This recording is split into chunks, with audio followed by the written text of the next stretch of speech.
Hello, philosophers. I'm Alex Martinez. And I'm Sam Mascaro. And welcome to Film Philosophy. Today marks the very first episode of the Film Philosophy podcast. I would like to preference exactly what you guys, as the philosophers, are getting yourselves into, with a warning that this show is fueled on our opinions and nothing is to be taken to heart. So, Sam, how are you doing today? Oh, I'm just dandy. How are you doing today, great. Alex? I'm doing wonderful. Being this the first podcast, I felt like we should introduce ourselves, and I would like to kind of just talk about who we are and what we're interested in and kind of why we're doing this podcast. All right. Well, so you can go ahead and start. Sorry. All right. Well, my name is Sam Mascaro. I go to Forest High School. I'm huge when it comes to politics and anything of government and that sort. When it comes to movies, I preference dramas. I love comedies as well, though. You'll always catch me watching something from Aaron Sorkin, if you know who Aaron Sorkin is. You know, he's a great screenwriter. He's done stuff like Social Network, Moneyball, TV shows West Wing and Newsroom, and he's really influenced the game as a whole. And so he definitely has influenced my life in a very positive way. But yeah, but that's about it for me. What about you, Alex?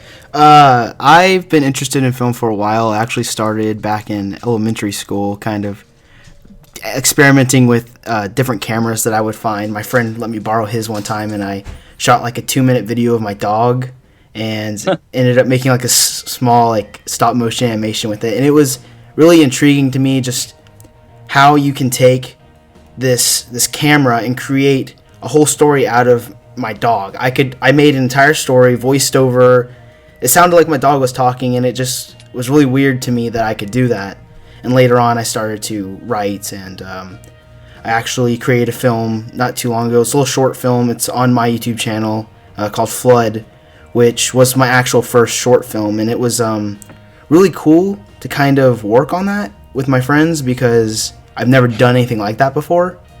And especially experimenting in that sense. And I've always wanted to do that, and doing this kind of helps me vent my opinions about certain things. So absolutely, I remember earlier this year when President Obama got reinaugurated, or last year, at least earlier last year. The very first gay poet. He's from Miami, actually. His name is Richard Blanco. Was one of the was part of the inauguration. He was the inaugural poet, and his poem really inspired me. So what I ended up doing is making his poems, one of his poems, and putting it into a video where I kind of reenacted the poem as a whole, and then went back and did a voiceover on top of it. But yeah, definitely, the biggest, the best thing about film is that what it does is it takes your literature, it takes your ideas, and it puts it into a way that you're able to see it. And so it takes those imaginations, it takes your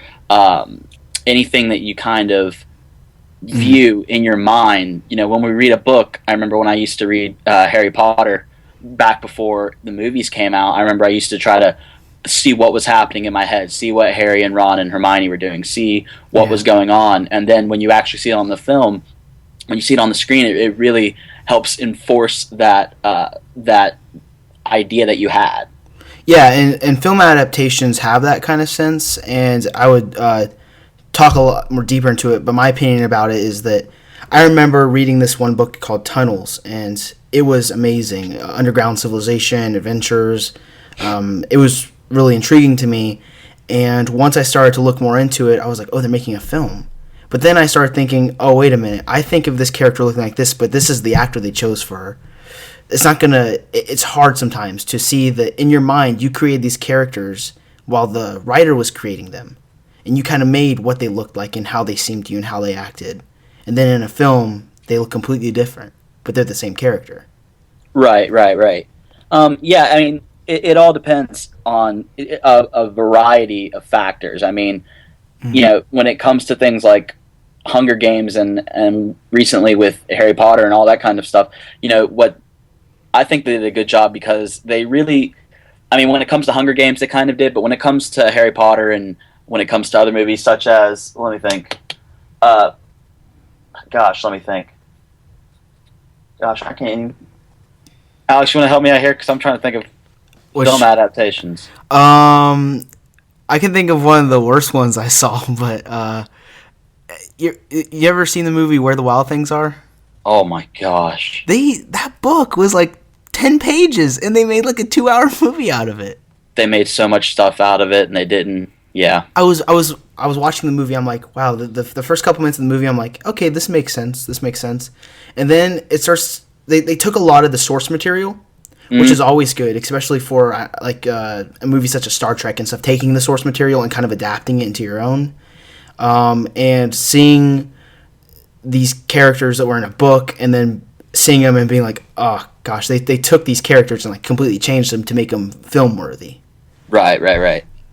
Well, yeah, anytime you transition into a film or TV or anything of that sort, they're always going to distort it in a way to be able to make it like appeasable to all audiences. For example, the movie The Butler, which was very recently that just happened, it was based on an actual person who, if you've seen The Butler, you know what it's kind of about. It's about a African American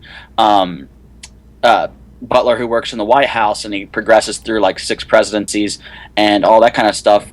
And there were it had Oprah in it, and it had a couple other really big actors. But what they ended up doing is there was a book that was made, and then they made it into the movie. But when they had to put it into the movie, they had to take away a lot of the factual information about it. Yeah. They had to put in a lot of stuff that kind of, if you read the original story, it makes a completely different person. Yeah, but the film was a great movie, but it's every single time you have to transition into something else. So if you do it from film to book, there is going to be a difference. I have noticed that, and I know that a lot of main material has actually been changed. Have you ever seen a movie called Lincoln? Is that yeah, absolutely. They actually changed one of the elections. I don't remember for which state it was, but it was the opposite that they did in the film. And they did it in the way in the film so that there was some sort of conflict in the film. So it's not 100% accurate, but they did it to the point to where the audience won't notice it unless you looked in depth into like the trivia on IMDb or some other website and look and see. Right. They changed the voting for it. So. Oh yeah, they and we're still on the like the documentary, more of the politics stuff. And I'm sorry, guys, if you're really bored with it, I love it more than anything. But our second president, John Adams, they made a big, huge thing of it on HBO, and they pretty much distorted his life. I mean, you think we talk about books being distorted? They literally changed parts of his life that were good for the show. That's a crazy thing. So when you think of it in that sense. Yeah, they take parts of his life and put it where they want it, and so they kind of change it in a way. That's what a screenwriter does. I mean, you could create a character right now. Let's just say, like, name him Bob Adams or something random like that. You could say originally in your script, he's maybe 15, and let's say he's not very wealthy. But then you could instantly change that, and then you instantly change who the character is. I mean, you can change everything about a story by just changing the character, and in that sense, yeah, I think I actually saw that special. I know that on the History Channel, they do happen to change some things, and it's about making the person, I guess, seem more heroic or villainous, depending on what you're trying to emulate, I guess. So. Oh yeah. Yeah. They have to kind of be able to give it a sense that it's a more lively person, so they might have to add more things to. Some writers are really good at certain parts and really bad at certain parts. So the screenwriter, when taking books and taking things along that sort, when they have to take it in and then revise it into a movie, they have to kind of pick up where the writer left off. Yeah. So for example, I have a artist or a author who's from Spain, and I read a lot of his books. His name is Carlos Ruiz Zafran. He's a really good guy. They were going to make a movie out of one of them. The problem is that he's terrible when it comes to action. So, like, the entire movie, he's great when it comes to describing the scenery. He's great when describing the emotions and what's going on. But when it comes to things like, there was like one fighting scene, he was terrible at trying to describe it. And so you had no idea what was happening. I have a hard time at that too, whenever I write. So usually I just write in brackets like action scene. And then whenever we get there, we just like, all right, how are we going to do the action scene? We just kind of like act it out and try to make it look cool. It's hard to Right, write right, right. action. Yeah, it takes a certain skill. Yeah. But but yeah. Um, so what? So today we're going to be transitioning into what me and Alex have came up with, which is uh, in the first few minutes of the movie, is it important to grab the attention of the audience? I think So, so, yes. so should we? So should we kind of? Should there be like a quick thing in the beginning that makes you want to watch it a little bit more? I feel as if the first 10, 15 minutes of the film, that's what you should write. That's what you should focus most of your writing. If you have some superpowers for writing, you should focus all your power into that. Because think about YouTube videos. Most of them are about, I would say, the being so long, 10 to 15 minutes. And if there are multiple parts, they usually split them up. Now, being that, I feel like most people only have a certain attention span. And it is different in theaters because you paid your money to get into the theater. But I feel as if Right. if those few minutes aren't perfect, and if they don't grasp your attention, the whole movie just seems like, oh, when is it going to get to that part I saw in the trailer, or when is it going to get to this part? Yeah, So, yeah, that happened. Yeah, I mean, it really becomes a struggle when when you get somewhere and you really want to watch a part of a movie, and you think the entire movie is going to be like this, but it's not. It's just that's one of the problems when it comes to trailers nowadays is that they put all the funny parts and they put all the good parts of that movie within the trailer, and so Indiana Jones 4. Oh my gosh, Aliens at the end. I won't get too much into that, but the entire film had no like, it wasn't expected, and it wasn't. I don't know. It just felt weird. But anyways, Extended sequels can be some of the worst movies of all time. I'm going to end it right there. I honestly do. I'm extremely scared about what they're going to do with the new Star Wars film with Disney because I'm extremely skeptical about what they're going to do with it because I feel like they've already started cutting away characters that weren't so popular. Yeah. And so it could get very, very, very sketchy from there. And so I'm waiting for a Mickey Mouse head-shaped Death Star. Yeah. Just wait for it. It's going to be there. It's going to be there, and it's going to be like the main plot. Oh, we got to take down the Mickey Mouse-shaped Death Star. Better go shoot it up. It's getting ridiculous, and Disney is taking over. They're taking over the film industry right now, and I have no problem with that. It's just a matter of it's kind of hard to watch Disney transition from being the kids show into being the more intense and more actiony, using kind of what they call edgy. If you've ever watched the Pixar film, that's an edgy film. They use Pixar films.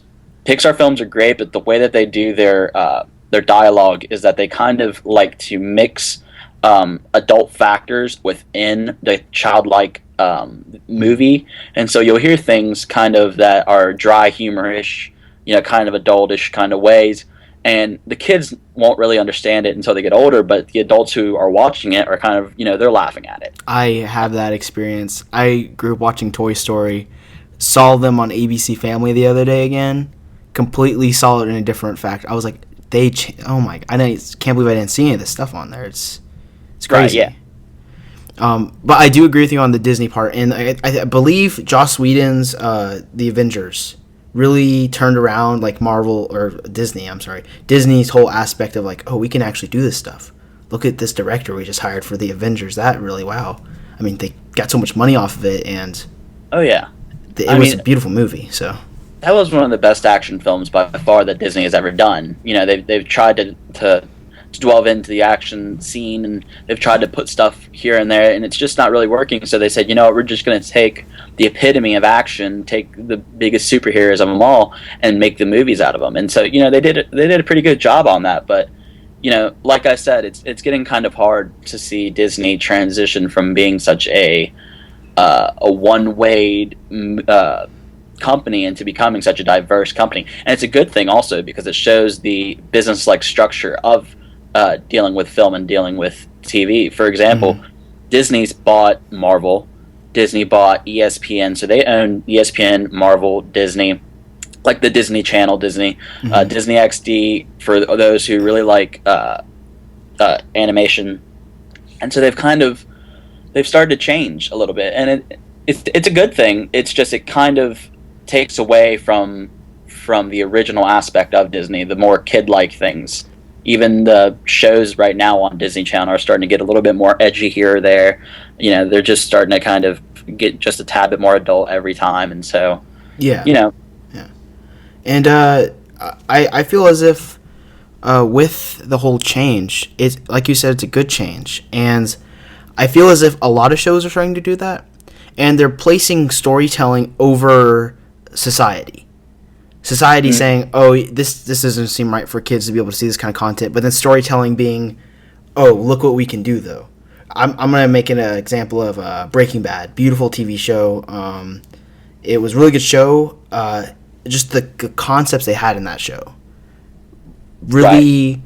amazing. Most channels wouldn't probably put that on air, and AMC did it, and with Well, Vince Gilligan. AMC. The thing with AMC though is AMC, you know, they have the right to be able to be an adult like uh, TV station because they are kind of that's their audience that they're trying to reach. You watch Mm-hmm. AMC, everything that's on there is kind of made for adults, and you know that's kind of what it's gone for. USA is kind of the same way, except USA has WWE Raw, and so they kind of add a kid aspect to it for those who like to watch it at home. Um, but yeah, USA and AMC, they're definitely both targeted more towards the older audience in comparison to being a broad group of people. It's just kind of for um, older uh, olderish teens and older people, whereas places like Disney, like I said before, are kind of expanding to try to become large everything. Yeah, yeah, expansive growth. Television is certainly. I feel like television and YouTube also. I feel like those things are really shaping media, just the way that people look at cinema in general. Oh yeah, yeah, definitely. I mean, you know, we haven't really talked about it yet, but I definitely agree that YouTube has changed the game. You know, YouTube, Pirate Bay, let me think, Netflix, Hulu, all these different companies have completely changed the the way that we are able to watch TV, movies, music videos, all this kind of stuff. They've really revolutionized it into a brand new concept. Yeah. And going back to me, whenever we did the introductions, me being a kid and using a small camera, I can now grab my phone and record something 10 times better than what that camera was able to produce, edit it, and release it onto YouTube within maybe an hour and deliver Oh yeah. content across the world. Anyone could watch it. And that's where I think things are starting to head towards as well. Like, just in general, things are starting to evolve to that more simple route and more accessible route for everyone to be able to create something. And whether that's a good thing or a bad thing, I think it's really going to help get people's opinions and stories and everything out there. Oh yeah. You know, technology has a double sided way to it. It can be extremely helpful. It can be extremely hurtful. But overall, you know, no matter how it is used, change is inevitable. Yeah. You know, things change as quickly as a snap, and so it's just it's a matter of if you can be able to hold on and be able to be somewhat successful with it, and be able to use it to your advantage. So like before, the more in depth technology came out, I wasn't an extremely techie kid. I took Mr. Guest class, which is, if you don't have Mr. Guest, he's our TV production teacher at Forest, and he kind of got me into Apple. And so from Apple, I went and I bought a iPod, like my first iPod Touch. And so I got my iPod Touch. I transitioned from iPod Touch to iPhone, then iPhone to iPad, and now I have a Mac. And I know how to be able to use everything on it, and I know how to be able to use it to my advantage. And so it's just a matter of being able to progress in a way that helps you and keeps you up to date. Mm-hmm. So what got you started with film? I know with me, it was my friend Grant back in elementary school. He was the one that kind of showed me how to use a camera and got me interested in film. We started doing little videos, and it was really fun. And I had fun doing it. And then later on, I started talking about it more, and it kind of developed my interest more, being able to tell stories like that. So what got you into it? Well, I've always had a aspect of me that loved film. I remember when I was about 6 years old, me and my uncle used to go to a movie theater. We would buy a thing of a large popcorn, which you can be able to go back and get more popcorn. And we would buy one ticket, and we'd be there all day just movie hopping, whether it was legal or not. We still did it, and we went and watched a bunch of movies, and we kind of progressed in that. But when it came down to making movies, it really was Mr. Guest Class. We had kind of a falling out. We haven't been completely okay to this day, but I absolutely hold all my passion and all my love, and kind of he was the catalyst to it. He kind of helped me start my goals in being able to produce my ideas. So where I may have in my head an idea about I don't know, some midgets riding small horses, I may have that in my head, and I may want to, I think that'd be a really cool thing, like a really cool film or something like that. Well, now that I've taken Mr. Guest Class, now Cowboy that I'm Midgets, somewhat the movie. yes, and we can have sequels and a whole trilogy. 40 sequels, a film adaptation from a book that we write. Everything will be perfect in the world. I tell you what, if we can sell the screenplay to Disney, they could have that. They can make so much money off of it. Crowd as well. But I mean, he really helped me be able to understand how to be able to produce my ideas and be able to put them into a visual aspect. And so film is just it's a great thing. Mm-hmm. And with me, I really was able to express myself. I remember a long time when I was younger, I wasn't very socially okay with everything. I was more distant, and I remember just being able to create that stuff and talking to my friends and being, hey, we can create a video, and kind of being able to write everything that I felt into that video. It was really amazing for me, and that's how I kind of started my whole thing. And I'm actually working on something now. I'm hoping to get it started soon so that we can release it or actually start to film it, because it's a really good idea. And I'm hoping to do a different genre, because I'm really used to doing dramas like you. I love dramas. Mm-hmm. Dramas are, in my opinion, really easy to write for, but at the same time, there's so many stories you can tell for them.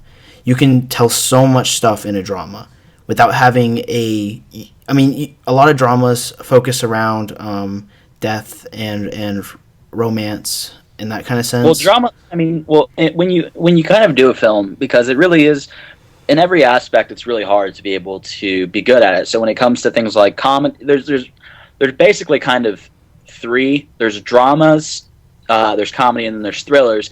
And they break off, obviously, and turn into their own things when it comes down to, with drama, it turns into romance, like you said, and all that kind of stuff. But when it comes to the default, when you make a movie, if it's not going to be funny, and if it's not going to be scary, it's going to be a drama. Whether you intend it to be or not, that's kind of the default. And so, yeah, it is. It's definitely a lot easier to be able to write for a drama in comparison, just because a drama, you don't have to necessarily be funny or know what sequence will make your audience be somewhat frightened. And so, yeah, it's hard to write horrors, and that's actually what I'm writing for now. And writing it's like, okay, this sounds scary to me, but when somebody actually watches this, are they going to jump out of their seat, or is it just going to be like them laughing? I remember watching a lot of horror films like Paranormal Activity 2, and I laughed. I couldn't get scared. I was sitting there, I was like, that guy that's what the heck's going on in this film. And so I agree with you in that sense. Yes, it depends on that. So I think that we are done. Do you? I think that was good. That sounds like it'd be good. I want to thank you guys for listening in for this week's. Next week, we'll hopefully have a good bit more to be able to talk about, and hopefully you guys will submit your questions so we're able to answer them and kind of go into detail about that. But, we appreciate it. And Alex? Yeah. You can follow us on Twitter at philosophy_film, and hopefully our official website will be out sometime soon so that you can watch it on the website instead of on YouTube. But stay tuned for that. And thank you, Sam, for tuning in with me. Tune in next week for another episode. Absolutely. And I'll talk to you later. Thank you. All right. Yeah, man. See ya.